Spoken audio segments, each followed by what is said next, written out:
ಭಗವಾನ್ ಭಾಸ್ಕರ ದೇವನಿಂದ ಛಾಯಾ ದೇವಿಯಲ್ಲಿ ಹುಟ್ಟಿಕೊಂಡವನೇ ಈ ಶನಿ.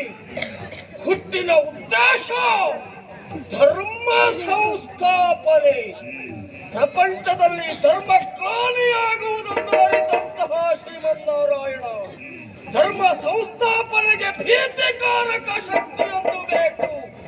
ಈ ಸಂಕಲ್ಪವನ್ನು ಮಾಡಿದ ಕಾರಣಕ್ಕೆ ನಾನು ಹುಟ್ಟಿಕೊಂಡಿದ್ದೇನೆ. ಹುಟ್ಟಿದ ಆ ಕಾಲಕ್ಕೆ ನನ್ನ ಕಡೆಯಲ್ಲಿ ಕನಿಷ್ಠ ದೃಷ್ಟಿಯನ್ನ ಬೀರಿದ. ಪ್ರತಿಯಾಗಿ ನಾನು ಬೀರಿದೆ ಕ್ರೂರ ದೃಷ್ಟಿಯನ್ನು. ಪರಿಣಾಮವಾಗಿ ಅವ ಕುಷ್ಠರೋಗಿಯಾಗಿ ಹೋದ. ಅವನ ಸಾರಥಿ ಹೇಳವನ